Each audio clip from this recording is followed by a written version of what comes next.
నుంచి కూడా వీళ్ళు తయారు చేసిన వస్తువులన్నీ కూడా సేల్ చేస్తూ ఉంటారు. చూడొచ్చు మంటలు పూర్తి స్థాయిలో వ్యాపించిన పరిస్థితి కనిపిస్తుంది. అయితే ఇక్కడ నుంచి ఈ సేల్ యూనిట్ దగ్గర నుంచి కూడా పూర్తిగా అయితే ఆ ఓనర్ ఎవరైతే సత్యనారాయణ ఉన్నారో ఆయన ఇక్కడి నుంచి అక్కడికి వెళ్ళి వాళ్ళని కాపాడేందుకు వెళ్ళి ఆయన కూడా మంటల్లో చిక్కుని అగ్నికి ఆహుతయ్యారని చెప్తున్నారు. చూడొచ్చు మనం ఇక్కడ సేల్ యూనిట్ దగ్గర క్లియర్ గా పూర్తి స్థాయిలో చూడొచ్చు. సేల్ యూనిట్ దగ్గర కూడా పూర్తిగా ఇక్కడ పూర్తి స్థాయిలో చూసుకున్నట్లయితే ఇక్కడ కొన్ని జీవాలు కూడా చనిపోయి ఉన్నాయి. అదేవిధంగా చూడొచ్చు మనం ఏదైతే ఇక్కడ మంటలను పూర్తిగా అదుపు చేసినప్పటికీ కూడా మనం చూడొచ్చు పెన్సిల్స్ ఇవన్నీ కూడా ఇంకా పూర్తి స్థాయిలో కాలిపోయిన పరిస్థితి కనిపిస్తుంది. చూడొచ్చు మనం క్లియర్ గా ఇవన్నీ కూడా కర్రలు అదేవిధంగా చూడొచ్చు. ఈ పక్కన చూడొచ్చు మనం క్లియర్ గా దీనికి సంబంధించిన ఎక్స్ప్లోజర్స్ అన్ని కూడా ఇంకా నిప్పు ఇంకా రాజుకుంటూనే ఉంది. ఎంత ఆర్పినా కూడా పూర్తిగా దీనికి సంబంధించి ఏదైతే సేల్ యూనిట్ ఉందో సేల్ యూనిట్ కూడా పూర్తిగా కాలిపోయిన పరిస్థితి కనిపిస్తుంది. ఇదంతా కూడా చూడొచ్చు మనం క్లియర్ గా మొత్తం అంతా కూడా ఖాళీ బూడిదైన పరిస్థితి కనిపిస్తుంది. ఇక్కడ కూడా కొంత మందుగుండు సామాను ఉండడం వల్ల ఏదైతే ఇక్కడ అంతా కూడా సేల్ చేస్తూ ఉంటారో బయట వచ్చే కస్టమర్స్ అందరికీ కూడా ఇక్కడి నుంచి సేల్ చేసి వారి అందరికీ కూడా ఏదైతే అక్కడ తయారవుతాయో అదంతా కూడా ఇక్కడికి తీసుకొచ్చి అమ్ముతూ ఉంటారు. చూడొచ్చు మనం క్లియర్ గా ఇవన్నీ కూడా ఖాళీ బూడిదయ్యాయి. ఇంకా మంటలు రగులుతూనే ఉన్నాయని చెప్పుకోవాలి. పూర్తి స్థాయిలో చూసుకున్నట్లయితే పూర్తిగా ఖాళీ బూడిదైన పరిస్థితి కనిపిస్తుంది. ఇటు పక్కగా చూడొచ్చు మనం మొత్తం ఈ షెడ్ మొత్తం కూడా పేలిపోయిన పరిస్థితి కనిపిస్తుంది. ఈ షెడ్ మొత్తం పేలిపోయి షెడ్ మొత్తం ముక్కలైన పరిస్థితి మనం ఇక్కడ క్లియర్ గా విజువల్స్ లో చూడొచ్చు. మొత్తం అంతా చూసుకున్నట్లయితే షార్ట్స్ అంటారు, షార్ట్స్ కి సంబంధించిన యూనిట్ కింద కనిపిస్తుంది. ఇది మొత్తం అన్ని కూడా షార్ట్సే ఉన్నాయి. అయితే మొత్తం మంటలు అదుపు చేసినప్పటికీ కూడా పూర్తిగా మనకి ఇంకా నిప్పు రాజుకుంటూ ఉంది. పూర్తిగా చూడొచ్చు మనం క్లియర్ గా ఈ విజువల్స్ లో మనం క్లియర్ గా చూసుకున్నట్లయితే పూర్తి స్థాయిలో చూసుకోవచ్చు. ఏదైతే షార్ట్స్ కి సంబంధించిన బ్లాక్ కింద ఇది కనిపిస్తుంది. చూడొచ్చు మనం ఇవన్నీ కూడా షార్ట్స్ పెద్ద ఎత్తున కాలిపోవడం వల్ల ఈ షార్ట్స్ అన్ని పెద్ద ఎత్తున కాలిపోవడం వల్ల పైన మొత్తం ఏదైతే రేకు ఉందో ఆ రేకు మొత్తం కూడా ముక్కలుగా విచ్ఛిన్నం అయిపోయిన పరిస్థితి ఇక్కడ కనిపిస్తుంది. అయితే ఈ ఘటనలో అక్కడి నుంచి ఇక్కడికి 50 మీటర్లు ఉండడంతో ముందుగా ఇటు పక్కన స్టోర్ లో ఉన్న వాళ్ళందరూ కూడా ఎలక్ట్ అయ్యారని చెప్తున్నారు. వారందరూ కూడా బయటికి పరుగులు తీయడంతో అటు పక్కన పెద్ద ఏదైతే శబ్దాలు వచ్చాయో ఆ శబ్దాలతోటి వారందరూ కూడా బయటికి పరుగులు తీశారు. బయటికి పరుగులు తీయడంతో అయితే వారందరూ కూడా ప్రమాదం నుంచి బయటపడ్డారని చెప్తున్నారు. అయితే వెనక ఎవరైతే ఉన్నారో వారందరూ కూడా ఇప్పటికే కొంతమంది ప్రాణాలు చనిపోయారు. అదేవిధంగా చూసుకున్నట్లయితే ఇక్కడ ప్రాణాలు వదిలితో పాటు శతగాత్రుల నలుగురిని కూడా కాకినాడ జీజేహెచ్కి తరలిస్తున్నట్టుగా కూడా ఇప్పటికే కలెక్టర్ చెప్పిన పరిస్థితులు ఇక్కడ కనిపిస్తున్నాయి. పూర్తిగా చూడొచ్చు ఫైర్ సిబ్బంది పూర్తిగా మంటలను అయితే అదుపులోకి తీసుకొచ్చారు. కలెక్టర్ కూడా ఫైర్ సిబ్బంది తోటి మాట్లాడే ప్రయత్నం చేస్తారు. అదేవిధంగా ఓనర్కి సంబంధించిన ఎవరైతే ఉన్నారో వారితో మాట్లాడేందుకు కలెక్టర్ మహేష్ కూడా ప్రయత్నిస్తున్న పరిస్థితి కనిపిస్తుంది. క్లియర్ కట్గా ఇలాంటి దుర్ఘటనలు మళ్ళీ రిపీట్ కాకుండా ఏదైతే కోనసీమ జిల్లాలో ఉన్న 35 యూనిట్లకి సంబంధించి పూర్తి స్థాయిలో వెరిఫికేషన్ చేస్తాం. ఎవరైతే వర్కర్స్ ఉంటారో ఆ వర్కర్స్కి సంబంధించి పూర్తి స్థాయిలో అయితే సెక్షన్ మళ్ళీ ఇంకొకసారి ఇచ్చే విధంగా అయితే చర్యలు తీసుకుంటామని చెప్తున్నారు. కానీ ఇంత పెద్ద భారీ పేలుడు సంభవించడంతో పూర్తిగా ఖాళీ బూడిదైన పరిస్థితి కనిపిస్తుంది. మనం ఇక్కడ కూడా వెళ్ళి చూద్దాం. ఇక్కడ ఇప్పుడు దాకా 2 షెడ్స్ చూసాం. ఏదైతే ఇక్కడే ఎక్కువ ఓనర్ ఉంటారు, ఇక్కడే సేల్ జరుగుతూ ఉంటుందని చెప్తున్నారు. ఇదంతా కూడా సేల్ యూనిట్. ఈ సేల్ యూనిట్ కి సంబంధించి ఉన్న ప్రతి ఒక్కటి కూడా ఖాళీ బూడిదైన పరిస్థితి మనకి క్లియర్ గా కనిపిస్తుంది. అదేవిధంగా చూసుకున్నట్టయితే ఫైర్ సిబ్బంది ఇప్పుడు దాకా మంటలు అదుపులోకి తీసుకొచ్చారు. కానీ ఇంకా మంటలు అక్కడక్కడ రాజుకుంటూనే ఉన్నాయి.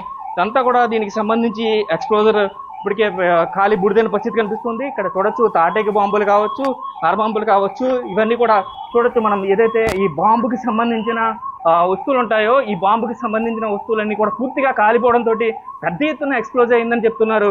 ఏదైతే పేలుడు పదార్థాలు ఉంటాయో ఈ పేలుడు పదార్థాలు కావచ్చు, ఈ జువ్వలకు సంబంధించిన ఈ పదార్థాలన్నీ జువ్వల్లో వాడే ఇవన్నీ కూడా ఒక్కసారిగా పేలిపోవడం అవన్నీ కూడా చూడొచ్చు. మనం క్లియర్ గా విజువల్స్ లో చూసుకోవచ్చు. ఏదైతే పెద్ద టపాకాయలకి సంబంధించినవి కావచ్చు, షార్ట్స్ కి సంబంధించినవి కావచ్చు, జువ్వలకు సంబంధించినవి కావచ్చు, పెద్ద ఎత్తున మంటలు చెరిగిపోయి పెద్ద ఎత్తున మొత్తం కూడా ఖాళీ బూడిదైన పరిస్థితి కనిపిస్తుంది. చూడొచ్చు మనం ఈ గది నిండా ఉన్న ఎక్స్ప్లోజర్స్ ఏదైతే ఉన్నాయో ఈ మందుగుండు సామానం, బాణసంచ సామానం ఏదైతే ఉన్నాయో అవన్నీ కూడా పెద్ద ఎత్తున ఖాళీ బూడిదైన పరిస్థితి మనం క్లియర్ గా చూస్తున్నాం. ఇక్కడ ఏదైతే ఈ విస్ఫోటనం జరిగిందో ఏదైతే ఈ పేలుడు జరిగిందో దీనికి సంబంధించి ఇది సుమారుగా 50 మీటర్ల అవతల ఉంది. ఆ మ్యానుఫ్యాక్చరింగ్ యూనిట్ ఏదైతే 50 మీటర్లు ఉందో దానికి చూడొచ్చు. ఇక్కడ కూడా షెడ్ పూర్తిగా అయితే డ్యామేజ్ అయిన పరిస్థితి కనిపిస్తుంది. గోడలు కూడా బీటలు వారిన పరిస్థితి కనిపిస్తుంది. పూర్తి స్థాయిలో చూసుకున్నట్లయితే మంటల్ని పూర్తి స్థాయి అదుపులోకి ఫైర్ సిబ్బంది తీసుకొచ్చారని చెప్పుకోవచ్చు. అదేవిధంగా చూసుకున్నట్లయితే మనకి జిల్లా కలెక్టర్ కూడా ఇప్పటికే ఎవరైతే చనిపోయారో వారి కుటుంబాలకి గవర్నమెంట్ నుంచి రావాల్సిన సహాయాన్ని తత్వరమే అందించే విధంగా చర్యలు తీసుకుంటామని చెప్పారు. అదేవిధంగా నల్లిమిల్లి రామకృష్ణారెడ్డి ఎమ్మెల్యే నల్లిమిల్లి రామకృష్ణారెడ్డి కావచ్చు చూడొచ్చు. మనం ఏదైతే దీనికి సంబంధించి ఈ బాక్స్ కూడా పూర్తి స్థాయిలో కాలిపోయిన పరిస్థితి కనిపిస్తుంది. ఇది సుమారుగా గల్లా పెట్టి కావచ్చు నాకు తెలిసి. ఇదైతే పూర్తిగా దేవుడి పటాలు కావచ్చు, గల్లా పెట్టి కావచ్చు, చల్లా చెదరైపోయిన పరిస్థితి. అంటే వారి జీవితాలు ఎలా చల్లా చెదరైపోయినాయో అలా విధంగా చూడొచ్చు మనం ఇక్కడ క్లియర్ గా. దీనికి సంబంధించి పూర్తిగా కాలి బూడిదైన మనం విజువల్స్ లో చూస్తున్నాం. పూర్తిగా కాలి బూడిదైపోయింది ఇక్కడ చూడొచ్చు. పూర్తి స్థాయిలో చూసుకున్నట్లయితే మొత్తం అంతా కూడా బూడిదగానే మిగిలిపోయిందని చెప్పుకోవాలి. పూర్తిగా ఏదైతే చూడొచ్చు ఇక్కడ మనం ఓనర్ ఏదైతే అవార్డు తీసుకుంటున్నారో ఆయన ఫోటో కూడా ఇక్కడ ఉంది. ఆయన వారిని కాపాడడానికి వెళ్ళి చనిపోయారని చెప్తున్న పరిస్థితి కనిపిస్తుంది. చూడొచ్చు ఆయన ఏదైతే ఫైర్ వర్క్ సంబంధించి అవార్డు తీసుకుంటున్నారు, ఆ అవార్డు సంబంధించి అయితే చూడొచ్చు మనం. అదే విధంగా చూడొచ్చు ఇక్కడ కాలుతూ ఇంకా కాలుతూనే ఉన్నాయి. చూడొచ్చు ఇంకా మంటలు ఇక్కడ ఆరలేదు. ఈ మంటలు చూడొచ్చు మనం క్లియర్ గా. ఇంకా మంట చెలరేగుతూనే ఉంది. పెద్ద ఎత్తున పేలుడు సంభవించడం, అదేవిధంగా 50 మీటర్ల దూరం ఉన్న ఈ షెడ్ అంతా కూడా ఒక్కసారిగా ఆ మంటలు ఇక్కడ వరకు రావడం, ఇక్కడతోటి ఇదంతా కూడా ఖాళీ బూడిద కావడం అయితే మనం క్లియర్ గా విజువల్స్ చూస్తున్నాం. అయితే 6 చనిపోయిన దుర్ఘటనలో అయితే పూర్తి స్థాయిలో ఫైర్ సిబ్బంది వెంటనే హుటాహుటిన ఇక్కడ చేరుకోవడం వల్ల పూర్తిగా అయితే మంటలను అదుపులోకి అయితే తీసుకొచ్చారు. కానీ అప్పటికే 6 చనిపోయారు, 4 తీవ్రంగా గాయపడ్డారు. వారి 4 కూడా ప్రాథమికంగా అనపర్తి హాస్పిటల్కి తీసుకెళ్ళినప్పటికీ అక్కడి నుంచి పూర్తి స్థాయిలో చూసుకున్నట్లయితే అక్కడి నుంచి కాకినాడ జీజీహెచ్ కూడా తరలించారు మెరుగైన చికిత్స కోసం. పూర్తిగా అధికారులందరూ కూడా ఒక్కొక్కరుగా చేరుకున్నారు. పూర్తిగా కలెక్టర్ వచ్చారు, జిల్లా ఎస్పీ వచ్చారు, అదేవిధంగా మరికొద్దిసేపట్లో హోమ్ మినిస్టర్ అనిత కూడా ఇక్కడికి వస్తారని కూడా ఇన్ఫర్మేషన్ అందుతుంది. పూర్తిగా చూడొచ్చు దేవుడి పటాలు ఇవన్నీ కూడా ఖాళీ బూడిదైపోయిన పరిస్థితి కనిపిస్తుంది. అక్కడ చూసుకున్నట్లయితే మనం పూర్తిగా దీనికి సంబంధించి ఏదైతే ఎక్విప్మెంట్ ఉంటుందో అదంతా కాలిపోయింది. దేవుడి పటం, దేవుడి రూపం కూడా కనిపించకుండా అయితే ఖాళీ బూడిదైన పరిస్థితి ఇక్కడ కనిపిస్తుంది. అయితే ఎవరైతే వారి దగ్గర పనిచేసేవారు ఉంటారో చూడొచ్చు ఇక్కడ మనం చూడొచ్చు ఇక్కడ క్యారేజెస్, ఎవరైతే వర్కర్స్ ఉంటారో వారి క్యారేజెస్ ని మనం చూడొచ్చు క్లియర్ గా. ఈ క్యారేజెస్ తీసుకుని ఇప్పుడు భోజనం చేయాలి సుమారుగా 12:30 సమయంలో. ఆ క్యారేజ్ అలాగే ఉన్నాయి. ఆ క్యారేజ్లు అలాగే ఉన్నా కూడా వారు తినడానికి లేకుండా వారు మృత్యువాత పడ్డారు అంటే ఎంత దారుణమైన ఘటన అని చెప్పుకోవాలి. ఆ క్యారేజ్ తెచ్చుకున్నారు, ఇంటి దగ్గర నుంచి క్యారేజ్, ప్లేటు, వాటర్ బాటిల్ అన్నీ అలాగే ఉన్నాయి. ఎంత దారుణమైన ఘటన. వారు భోజనం చేసేలోపే వారి ప్రాణాలు గాల్లో కలిసిపోయాయని చెప్పుకోవాలి. సుమారుగా 12-12:30 మధ్యలో ఈ బాంబు పేలుడుకి సంబంధించింది. అదే ఈ బాణసంచా పేలుడికి సంబంధించి ఎప్పుడైతే ఇది జరిగిందో చూడొచ్చు మనం. ఇక్కడ దీనికి సంబంధించి ఫైర్ని అదుపు చేసే గ్యాస్ సిలిండర్స్ కూడా ఉన్నాయి. ఇక్కడ కూడా వెళ్ళి చూపించే ప్రయత్నం చేస్తాను. ఏదైతే ఈ వాటర్కి సంబంధించిన గనులతో పాటు ఈ పక్కన ఈ గ్యాస్ సిలిండర్స్ కూడా ఉన్నాయి. కానీ ఈ గ్యాస్ సిలిండర్స్ ని తీసే ప్రయత్నం కూడా ఎవరు చేయలేదు. చూడొచ్చు మనం క్లియర్ గా. ఈ గ్యాస్ సిలిండర్స్ ఏదైతే ఉన్నాయో, ఏదైతే మంటని ఫైర్ సిలిండర్స్ అంటారో, వీటిని ఓపెన్ చేసి ఫైర్ అయినప్పుడు ఆ మంటని అదుపు చేయడానికి ప్రయత్నిస్తారు. కానీ ఆ దీన్ని కూడా ఎవరు ఓపెన్ చేయడానికి ప్రయత్నించలేదు. అంటే అంత త్వరగా అంటుకుపోతాయి. చూడొచ్చు మనం మొత్తం అంతా కూడా మందుగుండు సామానం అంతా కూడా కాలిపోయిన పరిస్థితి మనం క్లియర్ గా విజువల్స్ లో చూడొచ్చు. ఎక్కడికక్కడ మెల్ట్ అయిపోయినాయి. ఇదంతా కూడా చూడొచ్చు గాజుకి సంబంధించిన ఇది మొత్తం కిటికీ మొత్తం ఖాళీ బూడిదైన పరిస్థితి. ఈ గాజు కూడా ఎలా బెండ్ అయిపోయిందో చూడొచ్చు. అంటే ఎంత పెద్ద ఎత్తున మంటలో చెలరేగే చూడొచ్చు. ఎటువంటి గాజు కిటికీ ఏదైతే ఉందో ఇదంతా కూడా మెల్ట్ అయిపోయిన పరిస్థితి క్లియర్ గా మనం చూస్తున్నాం. మొత్తం అంతా కూడా ఎక్కడ గ్యాప్ లేకుండా ఖాళీ బూడిదయ్యి మొత్తం అంతా కూడా ఈ దీపావళికి ముందే వీరి జీవితాల్లో మొత్తం అంతా కూడా చీకటి నింపేసింది. అయితే ఎప్పుడు కూడా దీపావళికి ఎంతో కొంత సంపాదించుకుని వెనక వేసుకుందాం అనుకునే వారికి దీపావళి బాణసంచా చేసేవారికి పెద్ద ఎత్తున కొంత డబ్బునైతే మిగుస్తుంది. అలాంటిది ఆ వ్యాపారం కోసం ఇప్పుడు ప్రాణాలే వదలాల్సిన పరిస్థితి కనిపిస్తుంది. పూర్తిగా చూసుకోవచ్చు మనం క్లియర్ గా. ఎక్కడైనా సరే చూడొచ్చు మనం ఇదంతా కూడా దీనికి సంబంధించి మొత్తం ముక్కలైన పరిస్థితి కనిపిస్తుంది. టీ తెచ్చుకునే జగ్గు చూడొచ్చు క్లియర్ గా. ఏదైతే ఇక్కడ సిబ్బంది అందరికీ కూడా టీ తెచ్చుకునే ఫ్లాస్క్ అది కూడా పూర్తిగా అయితే ఇక్కడ ముక్కలుగా విచ్ఛిన్నమైపడిన పరిస్థితి కనిపిస్తుంది. చూడొచ్చు ఒక్కసారిగా ఇటు చూస్తే ఇప్పుడు దాకా అంటే 2 గంటలు 4 గంటల ముందు 12 గంటల లోపు ఇదంతా కూడా ప్రజలతో కలకల్లాడిన పరిస్థితి. ఆ కలకలలాడిన ఆ కళ అంతా కూడా పోయి ఒక్కసారిగా బూడిదైపోయింది. మొత్తం అంతా కూడా బూడిదగా మారిపోయిన పరిస్థితి క్లియర్ గా మనం చూస్తున్నాం.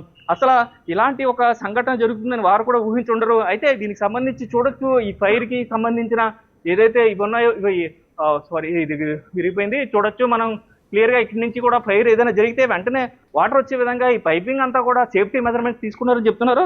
చూడొచ్చు మనం ఖాళీ బూడిదైన ఫ్యాన్ ఇక్కడ చూడొచ్చు. కేవలం ఫ్యాన్ కి సంబంధించిన ఒక ఏదైతే ఆర్మేచర్ అంటారో ఆర్మేచర్ మాత్రమే మిగిలింది. పూర్తిగా ఇదంతా కూడా ఖాళీ బూడిదైన పరిస్థితి. మొత్తం ఫ్యానే లేకుండా రెక్కలు కాదు ఏమీ లేవు, మొత్తం కాలిపోయిన పరిస్థితి కనిపిస్తుంది. కేవలం ఫ్యాన్ ఆర్మేచర్ మాత్రమే మిగిలిన పరిస్థితి.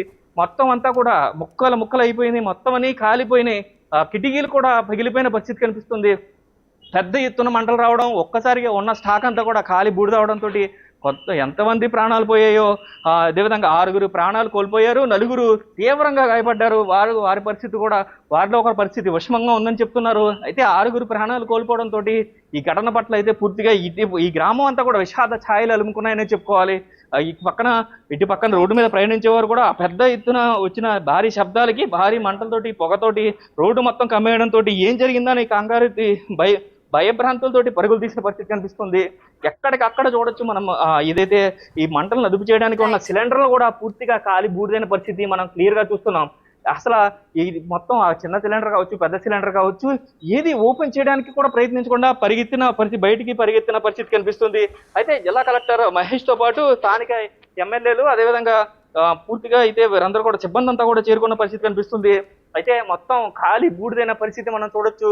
ఏదైనా కూడా ఇలాంటి దుర్ఘటన జరగడం బాణసంచతోటి జాగ్రత్తగా ఉండాలని చెప్తూ ఉంటారు. అలాంటిది బాణసంచ యూనిట్ లోనే ఇంత పెద్ద విస్ఫోటనం జరగడం, ఇంత పెద్ద బ్లాస్ట్ జరగడం తోటి చాలా మంది ప్రాణాలు కోల్పోయిన పరిస్థితి ఇక్కడ కనిపిస్తుంది. 6 ప్రాణాలు కోల్పోయారు, అందులో 4 మహిళలు ఉన్నారు. అలాగే 4 గాయపడ్డ వారిలో ఒకరి పరిస్థితి విషమంగా ఉందని చెప్తున్నారు. ఇప్పటికే జీజీహెచ్కి తరలించిన పరిస్థితి కనిపిస్తుంది. అయితే దీనికి సంబంధించి అధికారులు పూర్తి స్థాయిలో ఏం జరిగిందనే దాని మీద ఎంక్వైరీ చేస్తున్నారు. ఇప్పటికే క్రూజ్ టీం కూడా ఇక్కడికి చేరుకుంది. అదే విధంగా చూసుకున్నట్లయితే క్రూజ్ టీం తో పాటు జిల్లా కలెక్టర్, అదేవిధంగా జిల్లా ఎస్పీతో పాటు మరికొద్ది సేపట్లోనే హోమ్ మినిస్టర్ కూడా ఇక్కడికి చేరుకునే అవకాశాలు కనిపిస్తున్నాయి. Thank you Shivashankar, thanks for the live details. ఇక బాణసంచా తయారీ కేంద్రంలో అగ్ని ప్రమాద ఘటనపై అటు సీఎం చంద్రబాబు కూడా అధికారులతో మాట్లాడారు. ప్రమాదంలో పలువురు చనిపోవడంపై కూడా ఆవేదన వ్యక్తం చేశారు. ప్రమాద కారణాలు, ప్రస్తుత పరిస్థితి, సహాయక చర్యలు, వైద్య సాయంపై అధికారుల నుంచి వివరాలు కూడా తెలుసుకున్నారు. అలాగే స్వయంగా ఘటనా స్థలానికి వెళ్లి అక్కడ సహాయక చర్యలను పరిశీలించాలంటూ కూడా అధికారులకు ఆదేశించారు. ఆ నేపథ్యంలోనే అధికారులంతా కూడా ఘటనా స్థలానికి వెళ్లి అక్కడ ఏం జరిగింది అన్న కోణంలో ఆరా తీస్తున్నారు.